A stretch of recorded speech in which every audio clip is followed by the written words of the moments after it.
All right, we're back to finish this video about the best tactics from the art of seduction, and we're gonna rank them right now. Okay, these are the ones we did last time. So the next one is mixing pain and pleasure. And mixing pain and pleasure is truly all about creating a sense of confusion. It really is, right? The law states the greatest mistake in seduction is being too nice. At first, perhaps your kindness is charming, but soon it grows monotonous. You are trying too hard to please and seem insecure. Instead of overwhelming your target with niceness, try inflicting some pain. Make them feel guilty and insecure. Instigate a breakup. Now, a reapproachment, a return to your earlier kindness will turn them weak on their knees. The lower the lows you create, the greater the highs. To heighten the erotic charge, create the excitement of fear. So essentially, it's pretty much telling you it's pretty much telling you that you can't be too nice. The niceness that you do could potentially come across as too weak, could potentially come across as annoying. So because of that, you have to from time to time show them that you are not completely nice, that you have a roughness to your personality, that there's a dark side to you. So because of that, we're putting this in S tier. Anything that shows your dark side, anything that shows that you're not going to take people's shit is S tier in my opinion, because I think this is one of the biggest mistakes we all make, because we want people to be nice to us, so we project that insecurity and assume that other people want that, when in reality some people will prefer if you would just be more real with them. All right, so the next one, um beware of the enter their spirit. I believe enter their spirit, I'm gonna put this in S tier once again. And I think we, yeah, enter their spirit. And the reason why this one is because mirroring, it's all about mirroring people, right? It's really showing people, reflecting them their values, and that's actually really seductive. It goes like this. Most people are locked in their own worlds, making them stubborn and hard to please. The way to lure them out of their shell and set up your seduction is to enter their spirit.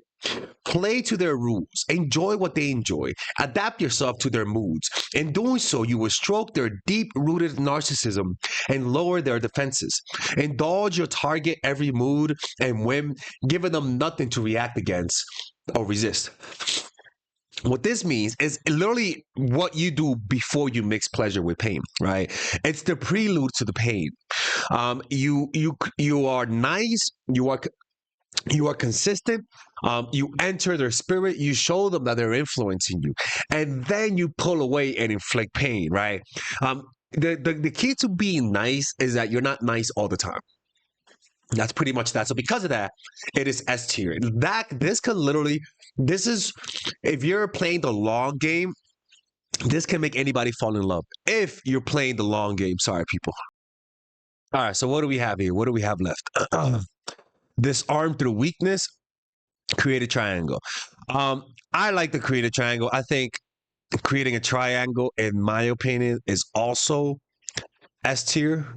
Um, this can make anybody like you.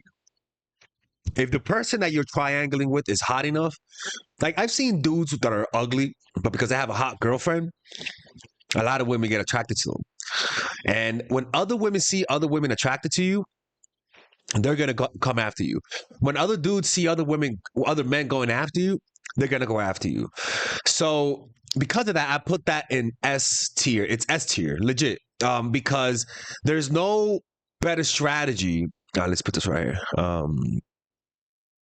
There's no better strategy at raising your value without having to put much effort than to show that other people want you, right? Because attraction isn't just the fact that you like it.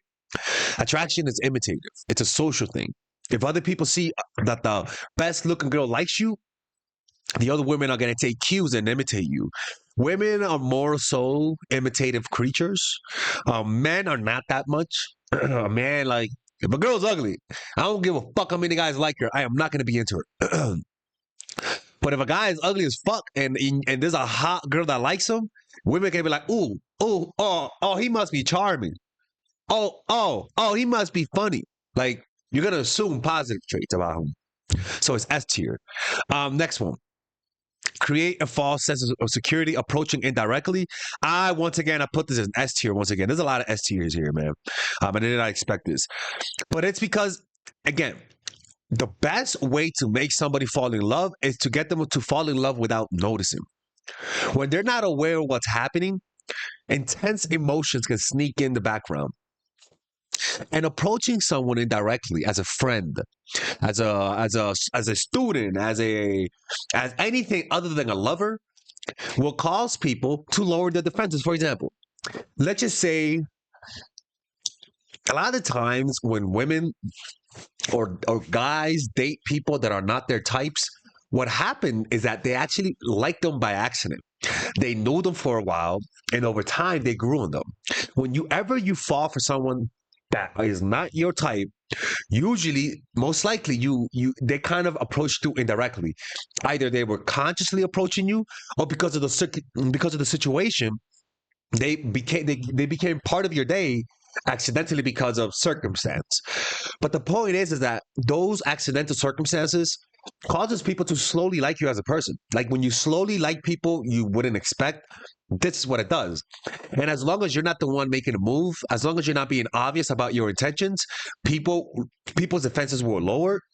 You could pull away from time to time, sow words of confusion, create a triangle, and somebody who wouldn't like you will end up liking you by mistake. So that's why I put that as S tier, because a lot of people have gotten someone that's out of their league because of the strategy. Next one. Poeticize your presence, give them space to fall. Spiritual lures. I'm gonna put spiritual lures as S tier. Once again, spiritual lures is cult game, right? Pretty much, right? It's like cult game or the pastor banging your girl type of shit. There's something about mixing spirituality with sex that just turns people on. I don't know why that is, but a way to apply this is to literally have a sex ritual with your person. Meaning, you guys are a couple and you guys meditate together, right? You guys pray together. There's something like seductive about mixing spiritualness and sex, especially if you guys are going out. Have a spiritual ritual together. I'm telling you, man, have a spiritual ritual. Meditate together. Don't give a fuck. This increases a person's attraction to you. It gives you an air of mystical. It gives you a spiritual air to it. Right? Like, honestly, like, I don't know what else to say about that. And I know this type of game is the type of game you don't see in America that much.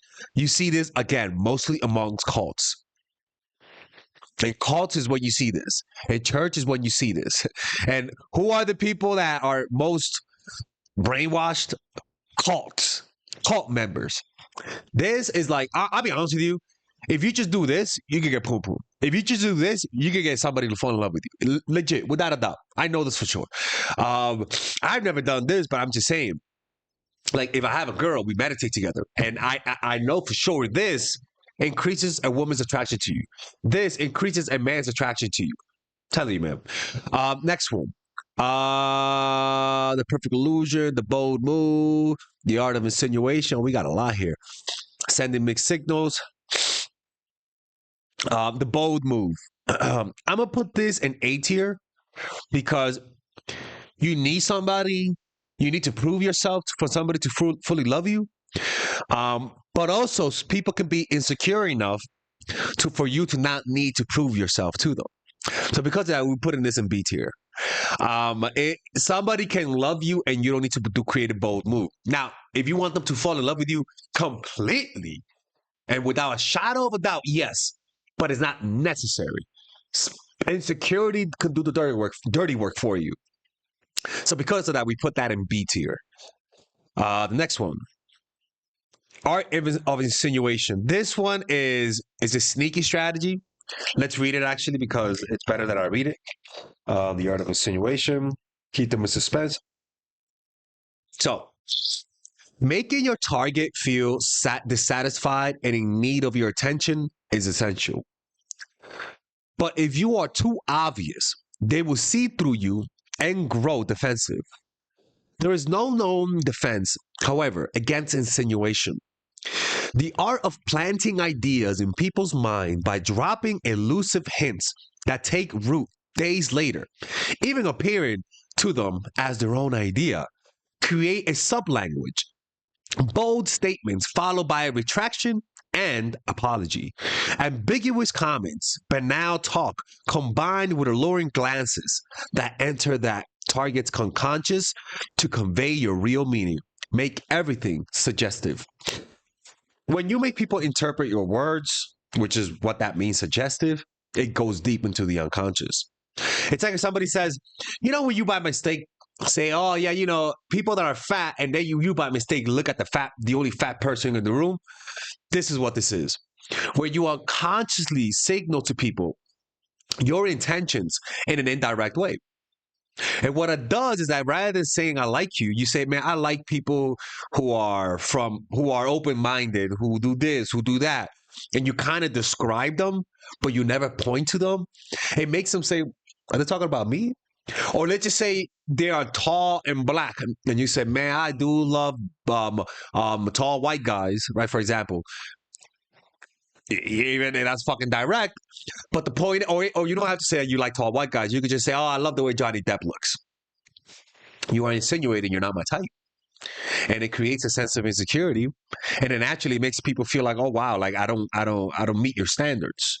And that it's like a neg. It makes people feel insecure so that they can seek your validation. It's actually a really sneaky strategy, to be honest with you. If somebody's really insecure, this works a lot. This works a lot with people that are really insecure. But again, I don't recommend you doing that to people. The next one is isolate your victim. I'm going to put this in Jesus Christ, because it is crazy. This is S tier. Isolating your victim is not about kidnapping them. Isolating your victim is something natural that happens. If you're on a date, you're isolating them, right? Even when you bring them back to your place, when you bring them, or you go to another man's place, for whoever's watching, you're also isolating them. Isolation is what causes you to brainwash you deeper. And because of that, the isolation strategy is pretty much one of the most powerful ways to change people quickly. That's what AA does. That's what rehabs do. That's what meditation retreats do. That's what the Buddha did to become enlightened. That's what Jesus did before he started his ministry. That's what every person who has any level of success, they isolated themselves to isolate movement, to isolate and focus on something. When you isolate someone, one, bring them to a place that they don't know. Bring them to a place that they feel like there's nothing that they can that they feel comfortable with. For example, let's just say they're fucking American, and you send them to Colombia, right? They've never been to Colombia, but they only know you. And now they're visiting you. You're showing them around. They're hearing a language that they never heard before. They don't understand. And this person relies on you to order, to do everything. And so in this isolation, they become dependent on you. And over time, this dependence hardens, and they end up maybe falling for you, and out of pure habit. And this is why it's really good to go on vacations together. When you go on vacation, a lot of the times that is a form of isolation, and that sort of solidifies what you guys already have. So that's why I say isolation is crucial. It's really a really strong strategy.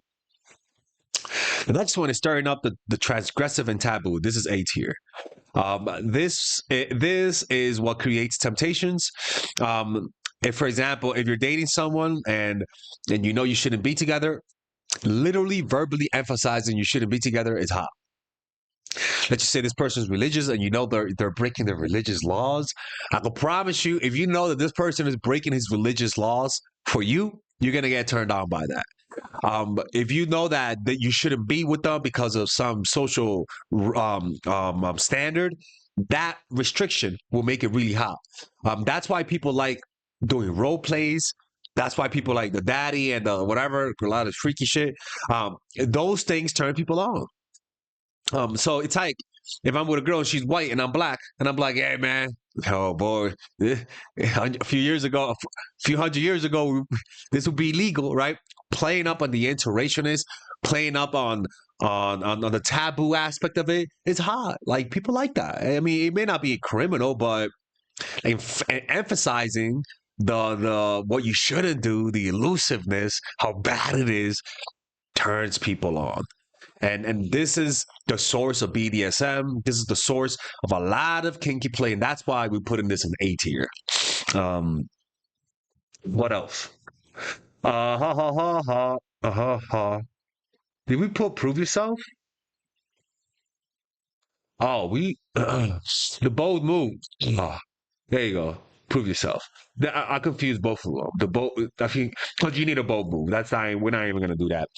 The next one is disarm through weakness. We're going.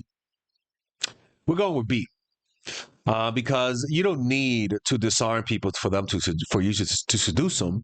But if they do not trust you, this is important.